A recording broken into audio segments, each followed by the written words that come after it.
Not long ago, social media spread information about a treasure worth over 673 trillion floating somewhere far offshore, after its owner could no longer keep it. Everywhere, people continuously called for recruiting sailors for a major voyage to search for the rumored colossal treasure. Although just a fleeting phenomenon, it inadvertently sparked many people's curiosity about real lost treasures in the vast ocean of human society. Nuestra Señora de Atocha, the ship you are seeing, is one such treasure. It is estimated to have carried a treasure worth up to $500 million. Atocha unfortunately sank due to a storm in 1622. Since then, the ship became the ultimate target, driving countless treasure hunters to search day and night. However, there could only be one ultimate winner. And indeed, in 1985, after 16 years of persistent searching, this very diver discovered the legendary ship Atocha. Who is that man? Why could he find the legendary treasure that no one had been able to uncover for hundreds of years? Is there still some treasure out there waiting for hunters brave and clever enough? Right now, we will embark together on a fascinating journey of discovery. This journey will help you answer all questions about the ship Nuestra Señora de Atocha and the colossal treasure resting at the ocean's depths. Helios. Helios is a high-end handmade silver jewelry brand, created specifically for men and is currently partnering with the CD team. Inspired by the legend of the city of Atlantis, Helios launched a collection named Atlantis. Each piece is an intriguing story, awakening the spirit of adventure in every man's heart. Discover the full collection at the link below in the description. In early September 1622, at the port of Havana in Cuba, the atmosphere became hurried and bustling as people busily loaded goods onto ships of Spain's mighty fleet, preparing for a voyage. By then, it had been over 6 weeks, and the fleet's progress was slower than expected, mainly due to goods arriving much later than originally planned. Each ship in the convoy carried crew, soldiers, passengers, and supplies, all heading toward the treasure in the New World. However, Nuestra Señora de Atocha was the ship receiving the most special protection because it carried assets estimated to be worth around $250 to $500 million.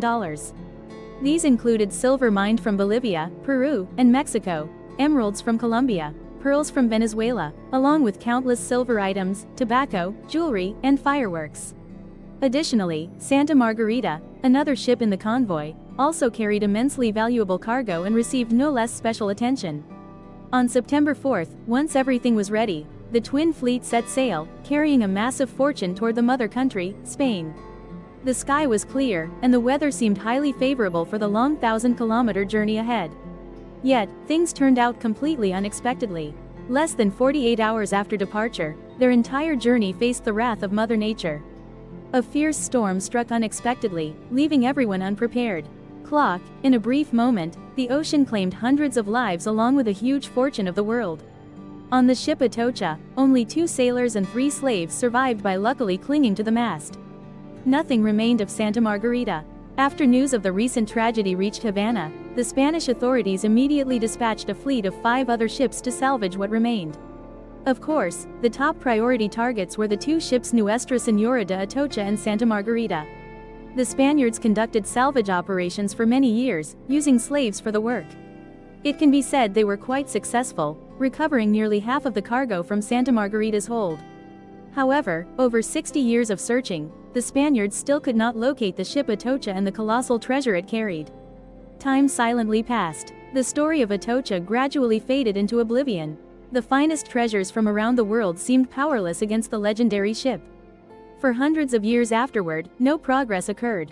But things changed in 1970 in Seville, Spain, thanks to this man. Dr. Eugene Leon was an expert researcher on the history of Spanish colonies.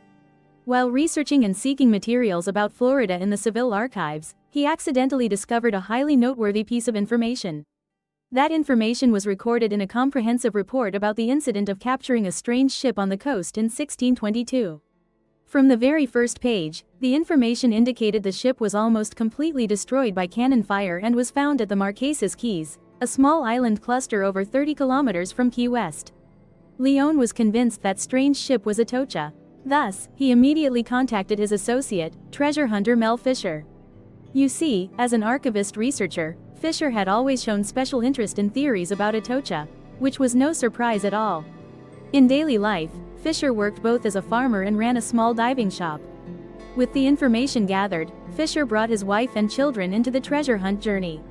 If successful, his family would possess a massive fortune, enough for many future generations.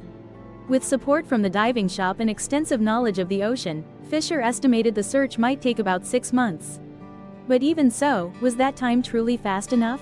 Anyone who ever met Mel Fisher was deeply impressed by a man who spent most of his life drifting at sea. He understood everything, including how the ocean could easily swallow all human efforts to accumulate wealth. Due to the storms that had struck Nuestra Señora de Atocha, the treasure hunt became extremely dangerous. Besides facing harsh weather, Fisher also struggled with countless accumulations of valuable wooden wreckage on the seabed over centuries. And almost lastly, it's essential to mention time and money. In the 1970s, treasure hunting was a costly and risky form of investment. The average cost per day of operation reached $500 and would continue rising until the treasure was found. It took several months for Fisher and his family to achieve their first result, though it wasn't truly valuable yet. In June 1971, at a muddy coastal sand area, divers discovered a giant anchor whose size and shape perfectly matched the description of the anchor of the ship Atocha. However, some of Fisher's colleagues believed it did not belong to that legendary ship. In fact, this could not be verified, as historical records also note that the Santa Margarita had an anchor identical to that of the Atocha. Many critics and rivals of Fisher mocked him, claiming he had found nothing but a worthless piece of scrap iron. For the next 2 years, nothing of greater value was discovered. A fear of disaster loomed over the team members. Tired and exhausted, the long, arduous daily trips gradually wore down everyone's spirit. Day after day passed with no progress, causing everyone to gradually lose faith in the work they were doing. Despite having support equipment, skilled workers still had to go down themselves to inspect the sand sections. A layer of sand over 5 meters thick buried everything. Searching for such a treasure was like looking for a needle in a haystack. The hunt for the treasure of the ship Atocha seemed like an impossible mission. But by 1973, the first successes began to emerge. A few metal objects began to appear on the sand surface. They were Spanish silver coins, with distinctive, unforgeable marks. On May 20th, divers found 1,500 ancient coins. Hope of finding the treasure immediately surged strongly. It was truly a memorable day. For many consecutive days, they tirelessly walked the endless trail. Those few coins held a spiritual meaning far greater than their material value. The treasure still awaits those who know how to strive and persevere. Success continued to follow. A month later, Deke Fisher, Mel Fisher's son, found this treasure. It looked like an astronomical instrument used to determine the positions of stars. In the old days, sailors often navigated by relying on the positions of stars in the sky. And it is very likely that this device belonged to the Atocha. In 1973, the Fisher family found diamonds for the first time during the expedition. Everyone shared that moment in joy. Everyone's spirits were greatly lifted by this huge breakthrough. Then, others also found 3 more large silver bars in that very quicksand area. Each bar weighed over 30 kilograms. Exactly, you did not mishear. Exceeding 30 kilograms, their weight made bringing them to the surface extremely difficult. But how to be sure this was the treasure from the ship Atocha? At this point, Eugene Land's expertise began to show outstanding effectiveness. Based on the recorded cargo manifests of the shipments carried by the Atocha, the silver bar's size and weight completely matched the specimens found. So, after 5 years since the start, Mel Fisher was closer to his goal than ever before. Experience the completely new hair straightening service, dispelling all post-work fatigue at 30 Shine. Announcing the promotion. 10-step haircut and wash at a fixed price of $120K all week. Premium service, top-notch technology. Announcing the promotional price. 10-step haircut and wash service for only $120K. However, that fame faded when M. Fisher became embroiled in a major legal scandal. Some competitors accused Mel Fisher's treasure hunting team of falsifying search results. Many newspapers also took the opportunity to add untrue details to the matter, solely to attract attention.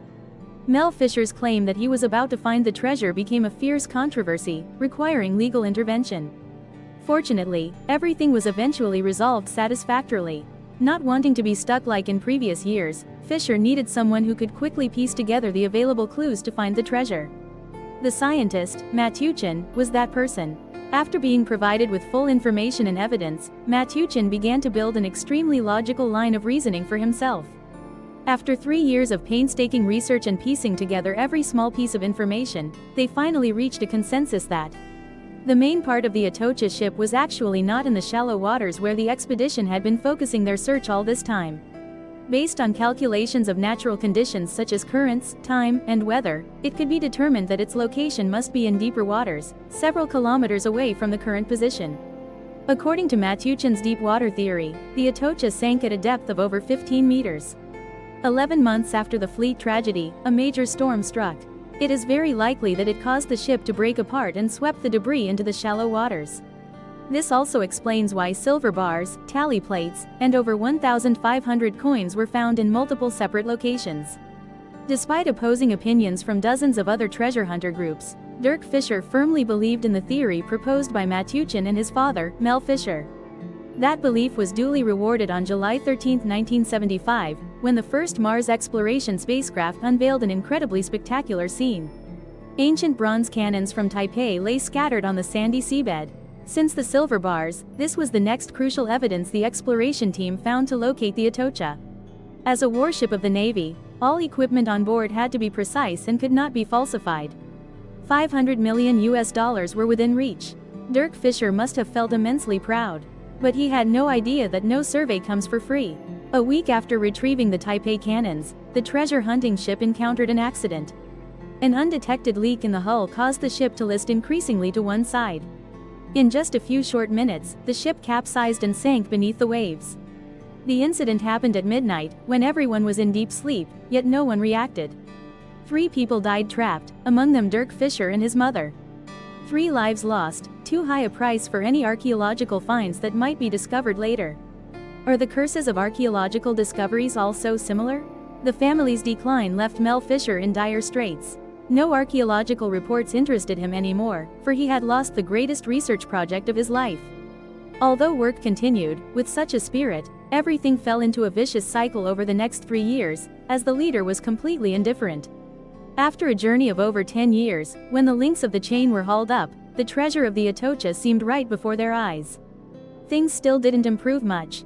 Fisher had invested a total of 12 years and $6 million. He needed to find the survey to return to a normal life. Funds were exhausted, he had no way back. Mel Fisher decided to return to the place he had marked years before, where the astrolabe was discovered. This time, the expedition was equipped with devices capable of detecting metal objects underwater, replacing the arduous daily dives. Fisher's fate changed on that very southern ground, thanks to a bold decision. He had just found the wreck of the Santa Margarita nearby. As said from the beginning, though not as much as the Atocha, this ship carried a huge amount of state property, at least to repay the decades of effort the family had put in. Look here, there are many more things like this, even more valuable, buried under that sand. After 20 years of diligent searching, Mel Fisher finally reaped the deserved rewards. Santa Margarita gifted him a treasure worth $20 million. However, such a rich and juicy prize is hard to enjoy alone smoothly. A fierce legal battle over the inheritance of the assets is still ongoing. Fisher didn't know if the fortune he had spent his youth hunting would ultimately belong to him. On July 2, 1982, the U.S. Supreme Court issued the final ruling on this case. Accordingly, this decision not only allowed Mel Fisher to own all the found wealth, but also recognized him as the owner of the ship, granting him the right to exploit all its resources. It was a crucial move, an experiment that could completely change the situation for the legendary Atocha treasure hunt team. With that money, Mel Fisher and his team were equipped with more modern devices, making their work much smoother. After all, $500 million is too tempting a figure to give up. Faint clues from the newly equipped devices began to reveal the path taken by the silver from the Atocha. Ken Fisher, Mel Fisher's youngest son, spent 3 years straight re-examining the area around the bronze cannons thrown into the sea years ago. Though still haunted by the death of his brother, after nearly 10 years in the family, he had become an excellent hunter with an undying passion. From that point, Ken suggested to his father a way to simulate the drifting journey of the Atocha after the storm. It seemed that Mel Fisher also had a premonition that his son was right. In 1985, Mel Fisher decided to trust his own intuition. On May 27, aside from a few scraps of iron and rivets inspected as usual, something far more impressive emerged. 13 solid gold bars and 6 large emeralds, incredibly magnificent. Perhaps for the first time in their lives, the crew members witnessed such a large quantity of gold firsthand. They had truly found the Atocha ship. After 16 years of persistent searching, Mel Fisher finally achieved victory in his great treasure hunting journey. All who have faith will eventually be duly rewarded for their efforts and the losses they endured. The treasure of the Atocha ship astonished the world. What were once mere names, mere legends, had now become reality. Like a fragment of the past, adrift in the vast ocean. After gathering forces, Fisher and his team recovered 40 tons of gold and silver. The collection included a number of gold coins, over 1,000 silver bars, artifacts made of precious metals, and 32 kilograms of emeralds from Colombia. The salvaged coins were dated from as early as 1500 to 1621. Some of them appeared before 1621, and others became famous names. From 1500 to 1621, some of them had never appeared before. The treasure Fisher found on the Atocha ship was valued at up to $500 million. Basically, the theory proposed by Matthew Sinelza was completely accurate. The wreck of the Atocha lay at the bottom of the deep sea, with part of it carried away by currents more than 2.5 kilometers from where Mel Fisher discovered it. Besides the task of salvaging the treasure, the divers also needed to perform another long-awaited job. With the exact location of the Atocha ship identified, the wreck needed to be salvaged as evidence. This time, no opponent dared to accuse him of fraud or deception. After finding the treasure, Mel Fisher was invited to participate in a television program. When appearing on television, he wore a large gold necklace found near the wreck as proof of his achievements. Some fraud in the treasury also arose but was resolved quite quickly. Immediately after receiving the news, the Florida state government claimed sovereignty over the ship and demanded Fisher hand over 25% of the found treasure to the state. However, this was not too concerning because he had previously dealt with legal issues related to the Santa Margarita ship. Fisher rejected the demand from Florida, asserting that since he found the ship, it belonged to him.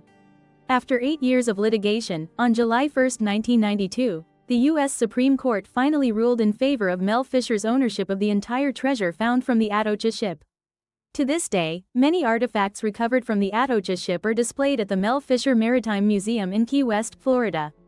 In 1987, the U.S. Congress passed the Shipwreck Act, granting states the authority to handle shipwrecks within 3 miles of their coastlines to prevent similar incidents in the future.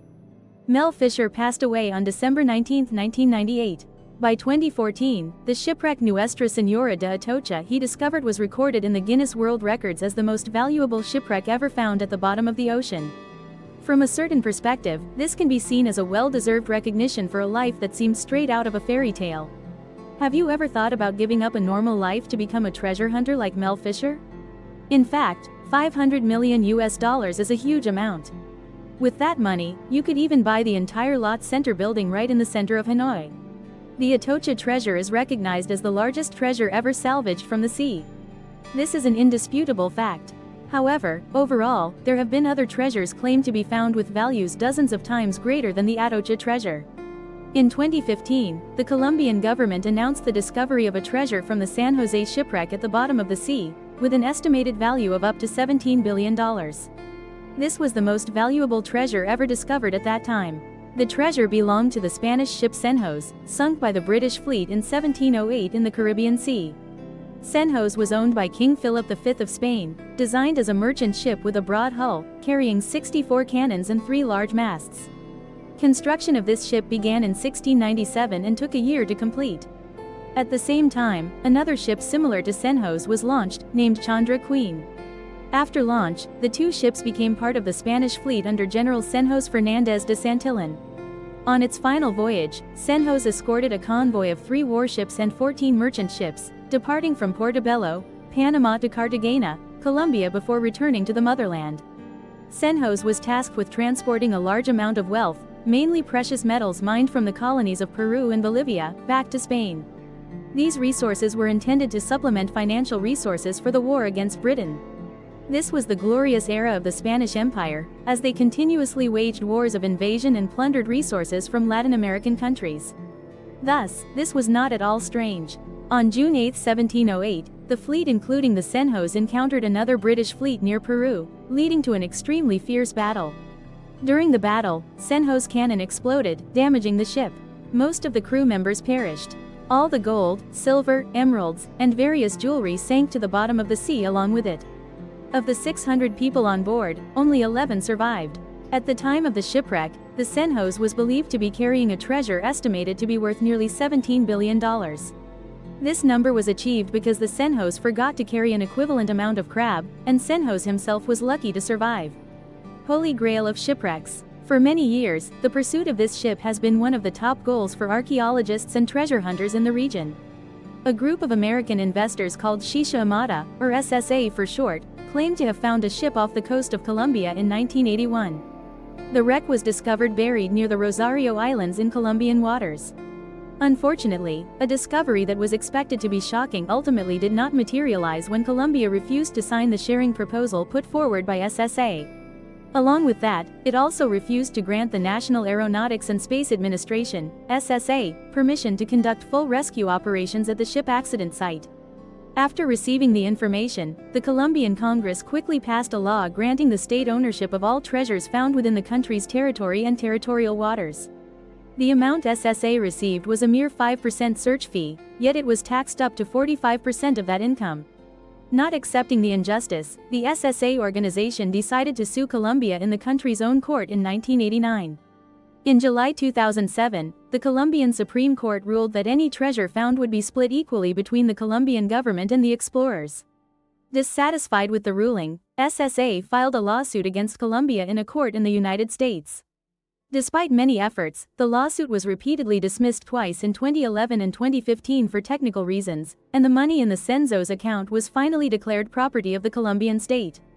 The Colombian government denies all information related to the treasure and its location. Colombia has recognized the San Jose ship as part of the national heritage, so the government has an obligation to protect and preserve this ship. The location of the Senhos was classified as top secret by them, and any disclosure is strictly prohibited. Meanwhile, the Spanish government claims that the Senhos is still their property on the grounds that the ship was designed, newly built, launched, and registered under the Spanish flag. UNESCO has also issued a statement affirming that the Colombian government has no right to commercially exploit or salvage assets from the shipwreck without permission.